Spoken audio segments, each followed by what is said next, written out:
Assalamualaikum warahmatullahi wabarakatuh. Kami dari kelompok 4 akan memaparkan tentang proyek Optimizing Family Management of Collaborative Effort dengan topik yaitu peran komunikasi dalam mengelola konflik keluarga.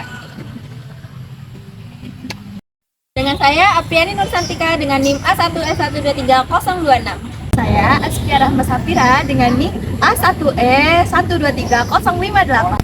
Saya Andina Dulatul Syahra dengan NIM A1E123029. Saya Ahmad Ridho dengan NIM A1E123069. Saya Anissa Fadila dengan NIM A1E123003.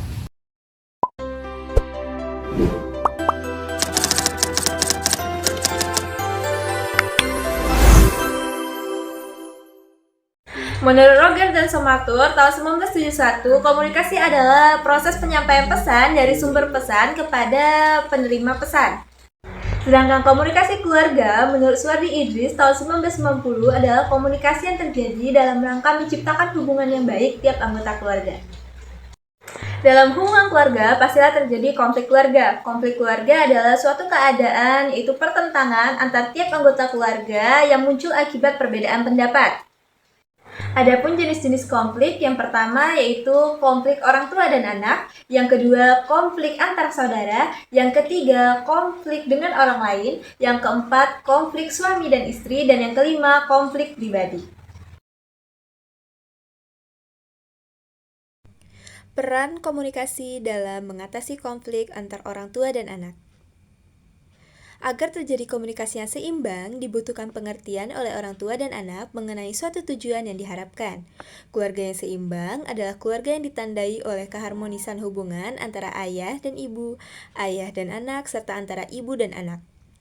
Dalam keluarga, komunikasi juga menjadi hal penting yang dapat menjadi penentu dalam keberhasilan rumah tangga. Menurut Balson, dalam Abrioso tahun 2012, komunikasi yang efektif apabila orang yang mengungkapkan keprihatinan dan problem tahu bahwa pendengarnya memahami pesan yang sedang disampaikan. Komunikasi yang buruk antara ayah, ibu, dan anak seringkali menciptakan konflik yang tidak berkesudahan. Penyebab konflik itu pun beragam. Solusi semua konflik adalah komunikasi yang baik, penuh pengertian dan saling menghargai dan menyayangi serta ingin saling membahagiakan. Ketika sebuah keluarga terbentuk, komunikasi baru karena hubungan darah yang terbentuk pula. Interaksi sosial yang berlangsung dalam keluarga tidak terjadi dengan sendirinya, tetapi karena ada tujuan dan kebutuhan bersama antara ayah, ibu, dan anak. Adanya tujuan tertentu yang ingin dicapai atau kebutuhan yang berbeda menyebabkan mereka saling berinteraksi dan berhubungan. Keinginan tersebut tidak terlepas dari kegiatan komunikasi antar pribadi dalam keluarga. Peran komunikasi dalam mengatasi konflik antar saudara. Komunikasi konflik antar saudara dalam keluarga merupakan elemen krusial yang membutuhkan perhatian dan pemahaman dari orang tua. Pertengkaran antara saudara seperti yang terjadi antara A dan K seringkali dipicu oleh rasa iri dan cemburu. Orang tua berperan penting dalam menangani konflik ini dengan mengedepankan komunikasi terbuka dan pembicaraan yang mengarah pada pemahaman dan penyelesaian masalah. Respon anak terhadap intervensi orang tua dalam mengatasi konflik dapat beragam. Namun dengan adanya komunikasi yang baik antara orang tua dan anak, diharapkan dapat tercipta lingkungan keluarga yang harmonis dan mendukung pertumbuhan emosional serta sosial anak-anak. Komunikasi konflik antar saudara dalam keluarga merupakan aspek penting yang memerlukan pendekatan sensitif dan pengertian dari orang tua. Pertengkaran antara anak-anak dapat dipicu oleh rasa iri dan cemburu terhadap saudara-saudaranya.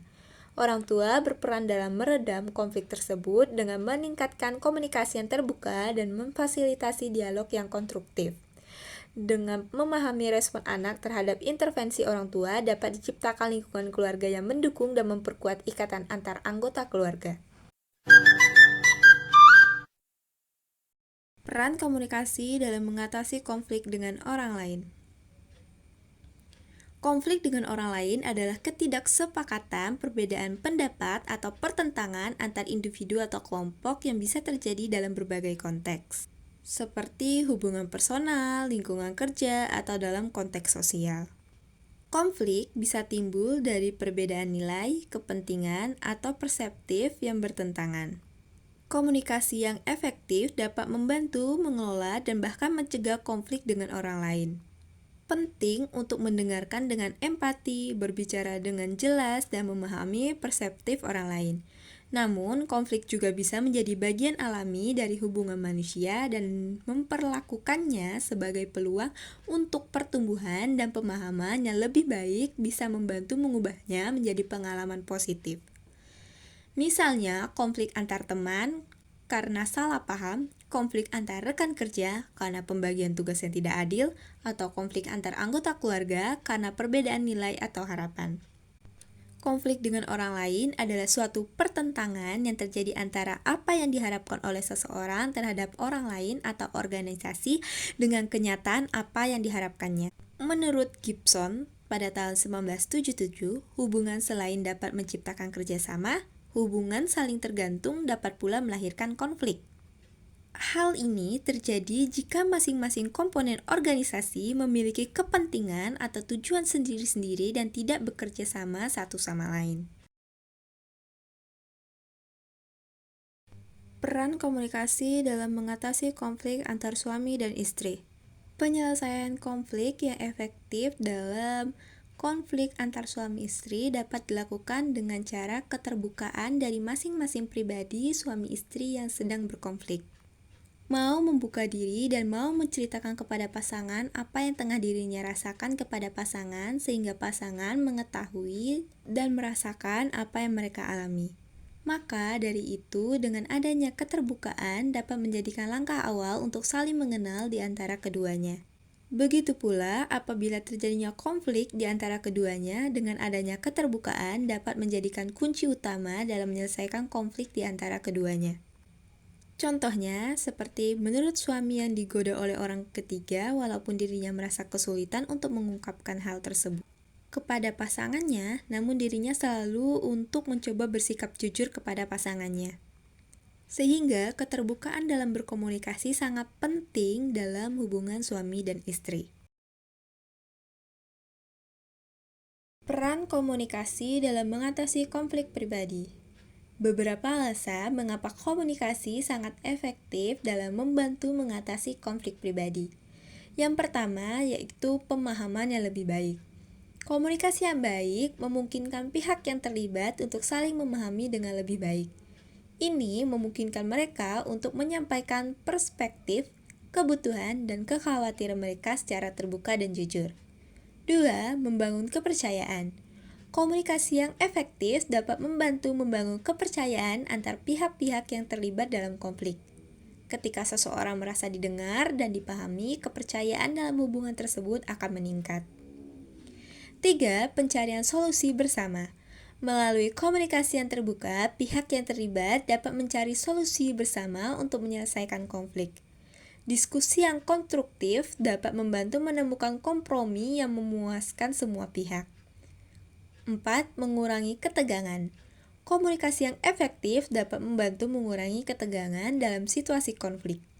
Ketika pihak yang terlibat dapat berkomunikasi dengan baik, hal ini dapat mengurangi kemungkinan mispersepsi atau kesalahpahaman yang bisa memperburuk situasi. Contoh dari kasus ini seperti Ayu yang memiliki konflik dengan teman sekamarnya yakni Indah, teman sekampusnya tentang kebersihan dan pembagian tugas rumah tangga.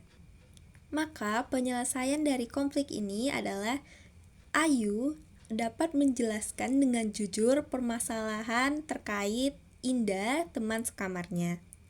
Dan mereka juga dapat mencari solusi bersama, yakni berupa diskusi bersama-sama akan solusi penyelesaian masalah tersebut.